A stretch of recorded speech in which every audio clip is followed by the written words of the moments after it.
El Señor les bendiga. La vocación al ministerio cristiano. Hebreos 5:4. Para ejercer el ministerio cristiano es necesario un llamamiento especial de Dios. La razón misma exige que como Dios soberano ha de escoger a sus oficiales y enviar a sus embajadores. El llamamiento de los antiguos profetas que desempeñaron un puesto análogo a la antigua dispensación hace suponer que tal llamamiento en el ministerio cristiano a nadie se le permitía introducirse de por sí en la muestra profética. Dijo Dios: el profeta que tuviere la presunción de hablar la palabra de mi nombre, a quien yo no le he mandado hablar, el tal profeta morirá. Deuteronomio 18:20. He aquí yo estoy contra los profetas, dice Jehová, que hurtan mis palabras. Jeremías 23:30. La vocación al ministerio cristiano. Oremos. Padre Celestial, te bendecimos, Señor, y te alabamos.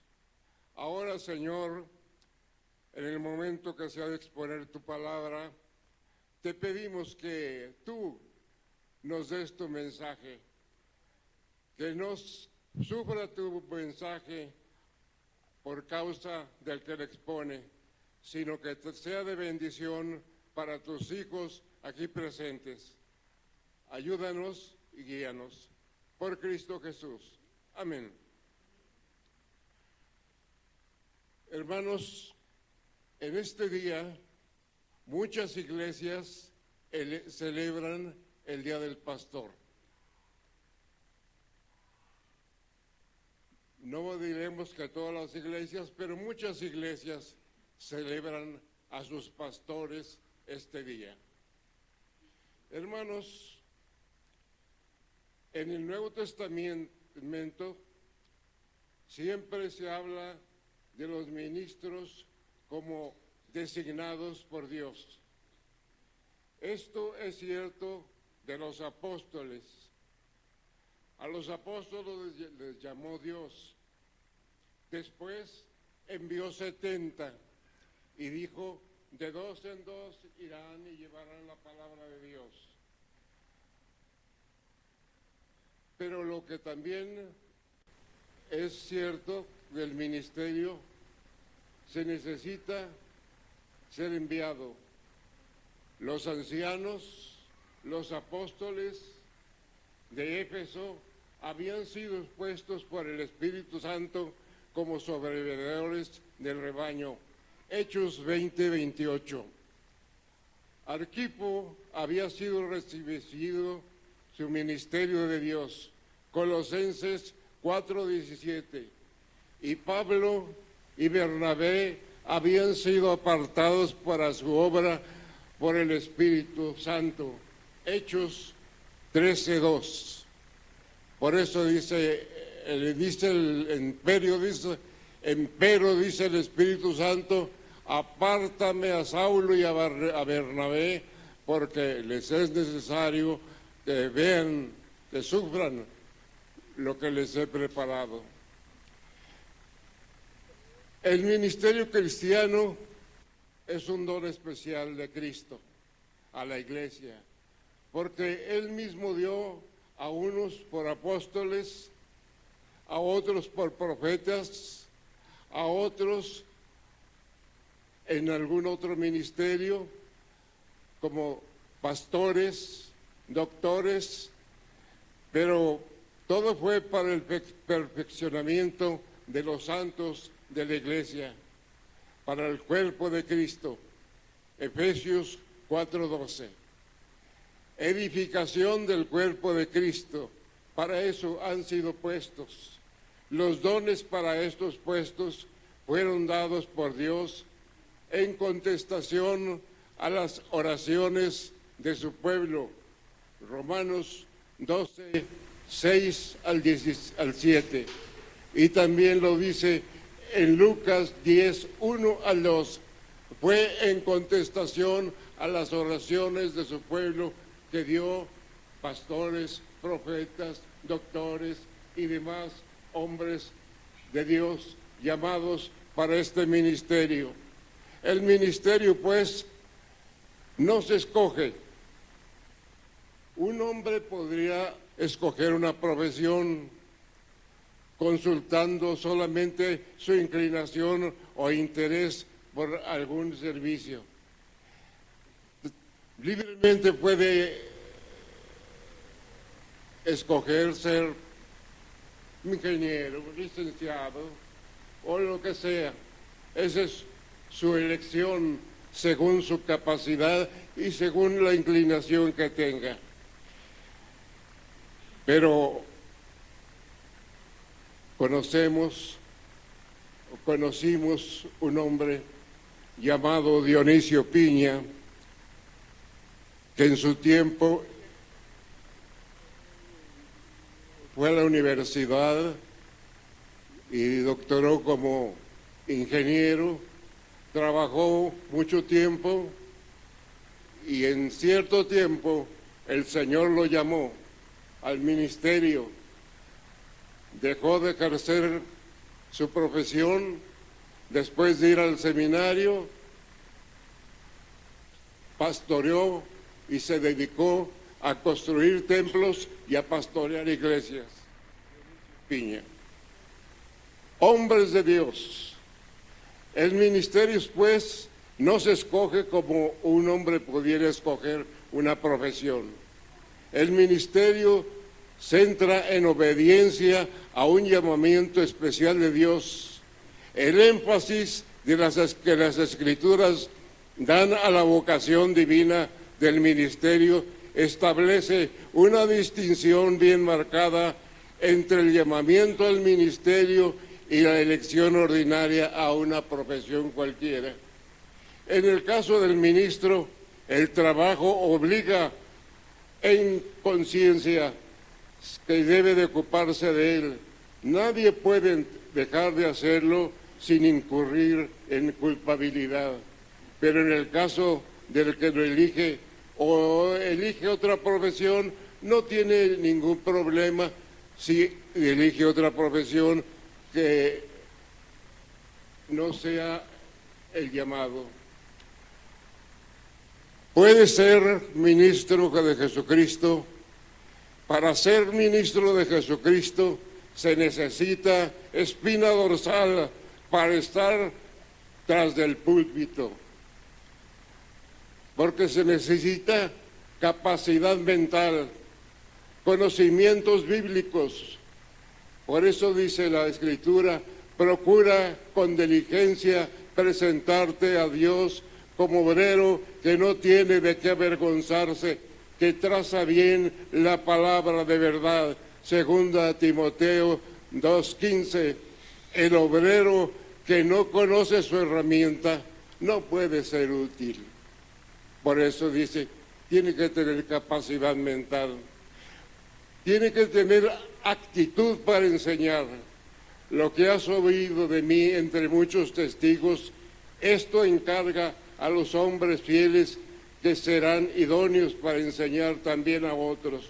Segunda Timoteo 2:2. El siervo del Señor no debe de ser litigioso. El siervo del Señor debe de ser apto para enseñar, según Segunda Timoteo 2:25. Tiene que tener sabiduría práctica, capacidad ejecutiva, no sabiduría filosófica o especulativa, sino práctica. Un buen obrero cristiano, de los que han sido llamados, dice así: también conviene que tenga buen testimonio de los extraños, porque no caiga en afrenta y en lazo del diablo. 1 1 Timoteo 1, 3, 7. Dos palabras acerca de la secularización de los ministros. Entendemos por esto el hecho de que los ministros, quienes han sido una vez llamados, consagrados al ministerio e instalados en sus puestos, se vuelvan tras los negocios de este siglo, no se dice que sea malo, pero si no ha sido llamado, pues dedíquese a la profesión que más le agrade, que no hay culpa en ello. Conocemos a muchos que ejercieron el ministerio y después, por lo que sea, dejaron de ejercerlo, pero es que no eran llamados, pero no hay ninguna culpa en ellos. En particular, hermanos, y en honrosas excepciones, todos saben que muchos ministros no han sido llamados. No hay un error al obrar de otro modo. En primer caso, hay un sentimiento de obligación positiva, tal como lo expresa Pablo en esta enérgica forma. Me es impuesta necesidad, y ay de mí si no anunciare el Evangelio. Esto es lo que siente un ministro. Ay de mí si no anunciare el Evangelio, porque para eso fui llamado. Mas también dice que hay una necesidad expresa. Me es impuesta necesidad, y ay de mí si no anunciar el Evangelio. De otro modo, se anticipa una actitud, una elección hecha y la conciencia de la aprobación divina. Al hacerlo, pero la elección contraria sí sería algo contrario a la voluntad de Dios. Al interpretar el llamamiento de Dios, debe de evitarse dos errores opuestos entre sí.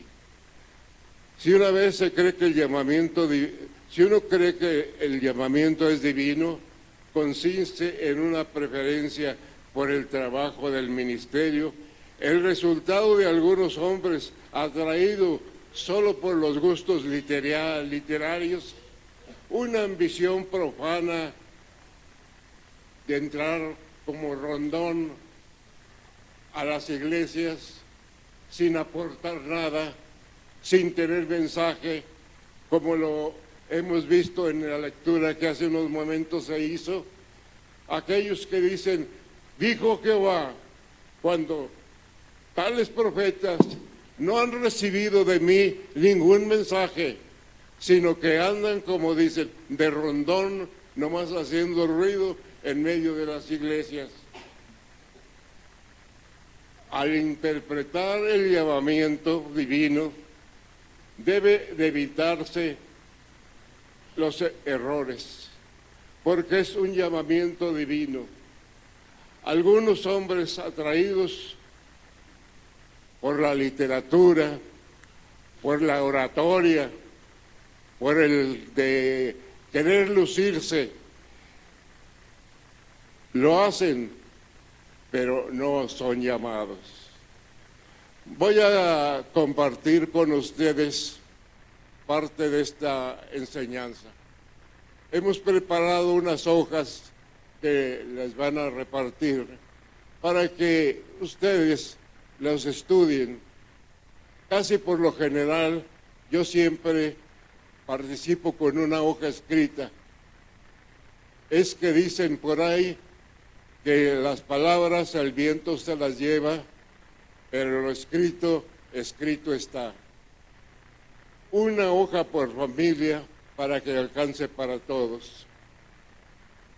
Hermanos, la evidencia de un llamamiento o vocación debe hallarse en el examen propio. con oración. Con oración debe de buscar si ese llamamiento es real, comparando la experiencia personal con la palabra de Dios. Consideremos la vocación del ministerio bajo dos aspectos. Ahora, un ministerio, Dios lo da a cada uno de los que han entrado a la iglesia. Cada uno tiene un don. Cada uno, porque él dice el Señor que ha llamado a muchas personas y ninguno ha sido puesto sin ningún don. Hay algunos que tienen un don, hay otros 2, 3 o varios dones. Simplemente los que están en la música dicen, este no es un don, pues es un don que Dios le dio. Hay otros que están en la administración de la iglesia, es un don que Dios les dio. Y así en cada uno de los que han sido llamados, tal vez no al pastorado, pero sí tienen un lugar en la iglesia, porque el Señor nos dijo, y dijo que en Mateo nos dijo, id por todo el mundo y doctrinad a los gentiles. ¿A quienes los dijo? A los 500 aquellos que estaban reunidos. No fue solamente a los apóstoles, sino fue a todos llevar el evangelio al mundo. Hermanos, la evidencia del llamamiento o vocación, como hemos dicho, debe de hallarse a la luz de orar, comparando la experiencia personal con lo que hacemos. El llamamiento interior, los elementos de este llamamiento son un deseo firme y enérgico de hacer la obra de Dios. Palabra verdadera es esta: si alguno apetece obispado, buena, excelente obra desea. 1 Timoteo 3:1. Si quiere obispado, si quiere pastorado, buena obra desea.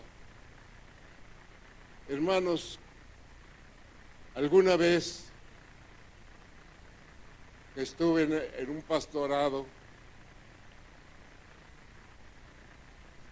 el hermano que era pastor padecía diabetes y se fue a Puebla a curarse, entre otras cosas, pero iba a otro pastorado. Y en ese pastorado él llegó a Puebla, al hospital que antes teníamos allí, a checarse. Pero allí en Puebla, allí murió. Y ya no fue al pastorado aquel.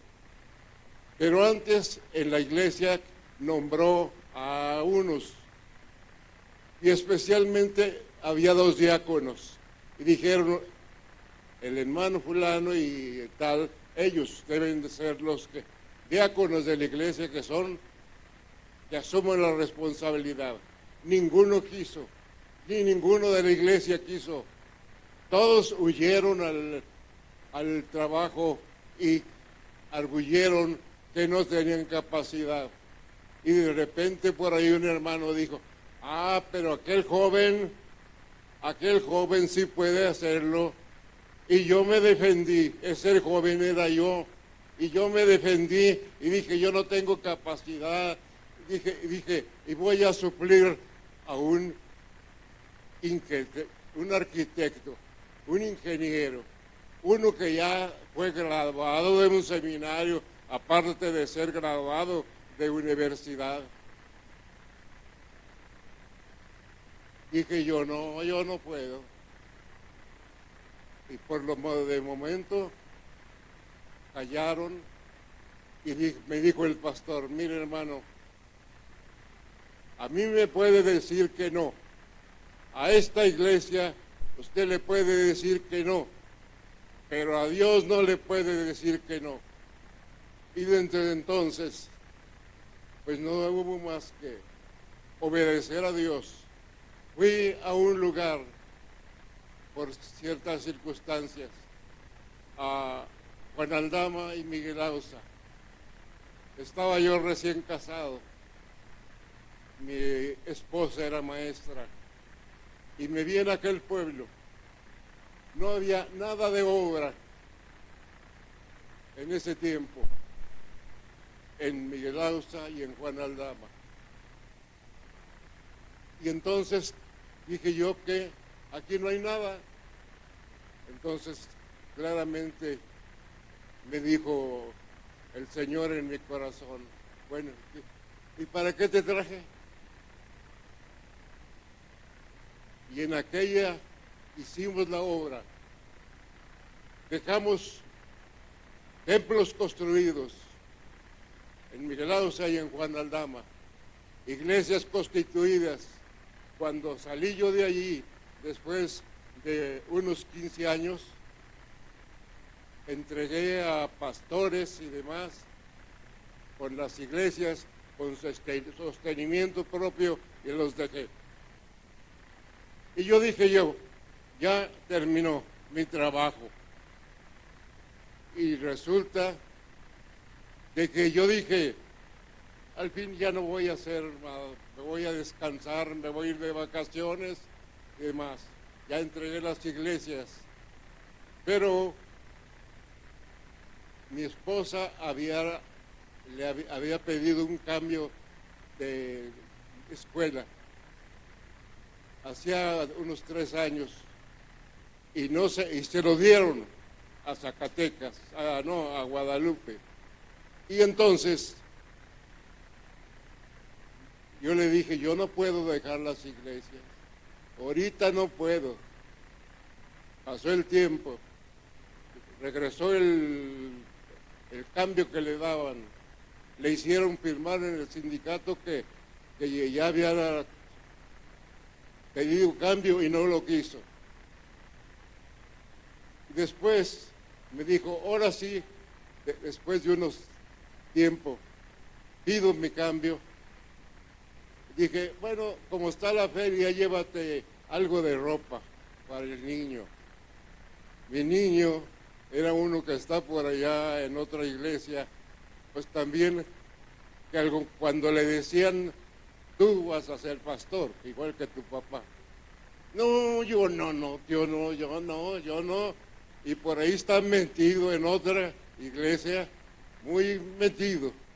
No es el pastor, pero está ahí comprometido en otro trabajo. Hermanos, cuando venimos aquí a Zacatecas, y le dije, dijo mi esposa, voy a pedir así mi cambio. Ándale, yo dije, no le van a dar, porque pues ya el sindicato firmó, y resulta de que fue a la dirección, pidió su cambio, y en ese momento le dieron cambio a Zacatecas.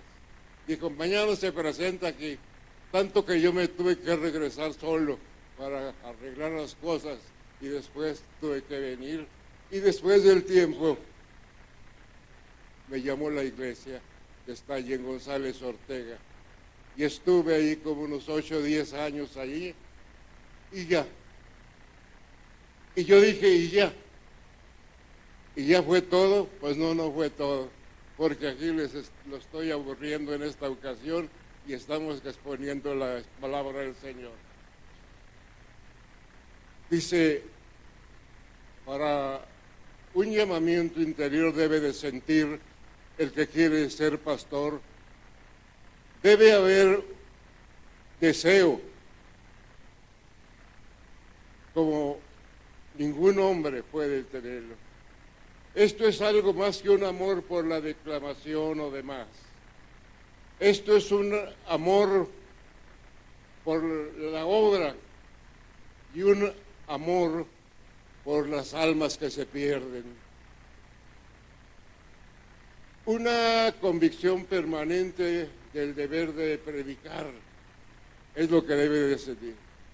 Una convicción permanente del deber de predicar el Evangelio, porque me está impuesta necesidad Y ay de mí si no predicar el Evangelio, dice San Pablo. Convicción de indignidad y debilidad personal. Una confianza sincera en el poder divino. Y esta confianza tenemos en Cristo para con Dios. No que seamos suficientes nosotros mismos para pensar algo como de nosotros mismos. De nuestra suficiencia, porque nuestra suficiencia es de Dios, la cual mismo nos hizo ministros suficientes de un nuevo pacto, y no de la letra, mas del Espíritu, porque la letra mata, mas el Espíritu vivifica. 2 Corintios 3, 4 al 6. El llamamiento colectivo de una iglesia. Una iglesia muchas veces nombra a un pastor cuando ve en él las siguientes evidencias. Conversión verdadera. Si la iglesia ve en aquel hermano una conversión verdadera, pues la iglesia no tiene infalibilidad, no es infalible, puede equivocarse la iglesia y escoge a un inconverso que si a lo mejor está ahí en la iglesia o ha ido alguna vez, pero que es inconverso porque no ha dado evidencias de otra cosa, aunque lo tengan ahí. Por eso debe ser un llamamiento de una iglesia.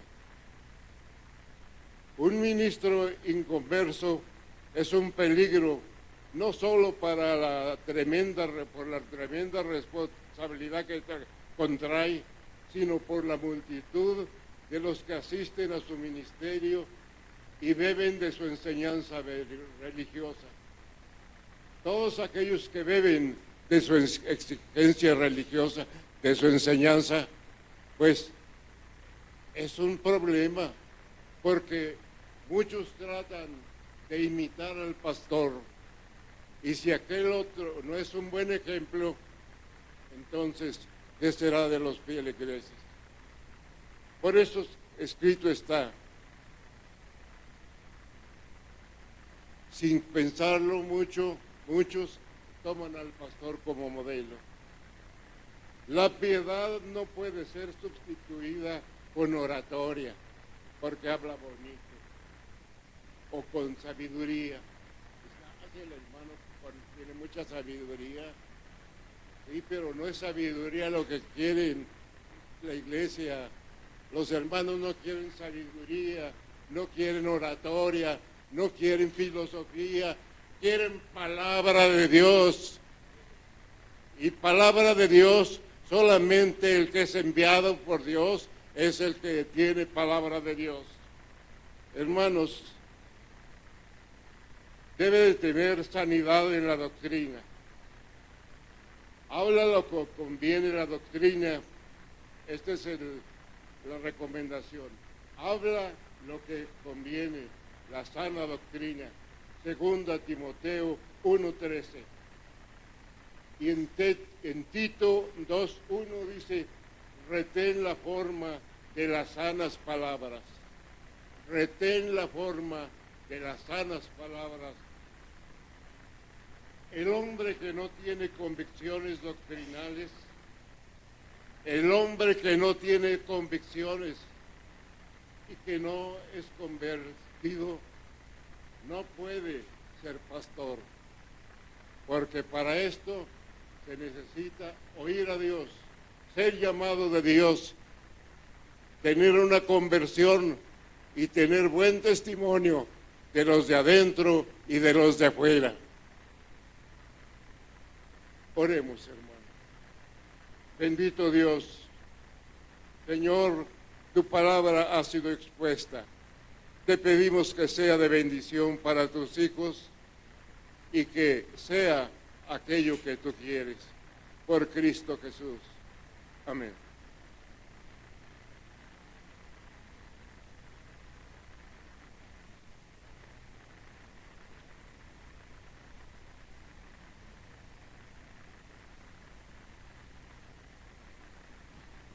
hermanos, gracias a Dios por la vida de nuestro pastor Eliseo, porque ha sido de mucha bendición, y entre ellas el que tengamos presente ese día, el día del pastor. Gracias a Dios, hermano. ¿Mande?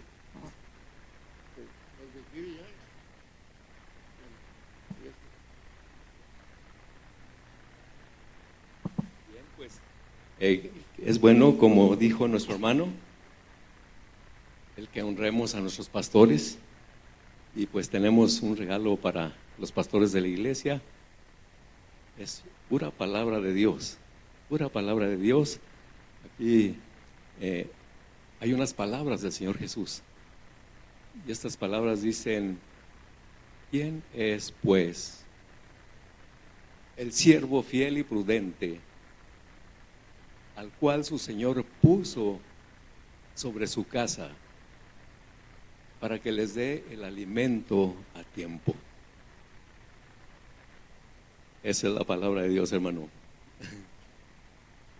Me faltaba decirles que aquí donde parte el camino de Sauceda, de aquel lado del otro puente, hay una iglesia, y encontré la sorpresa ahí.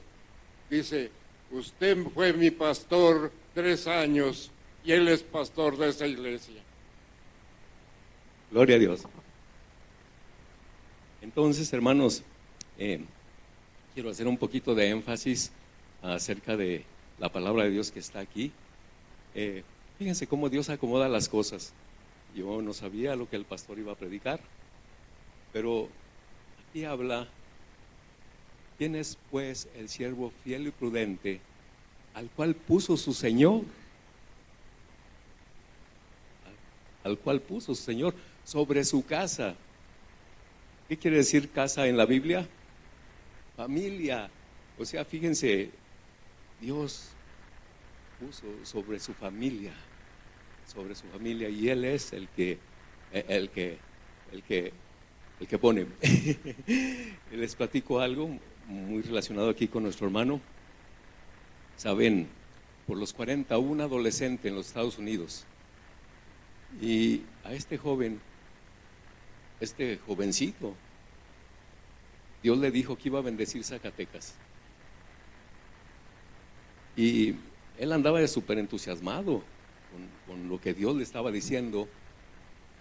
Y parte de lo que pasó es que yo creo que su mamá lo tranquilizó de más, porque le dijo: mira, hijo, si Dios dijo que va a hacer eso, Él lo va a hacer, tú tranquilízate. Él en aquel tiempo no sabía ni lo que quería decir la palabra Zacatecas, y pues él se tranquilizó. Pasaron muchos años y él vio cómo su empresa se empezó a ir a pique,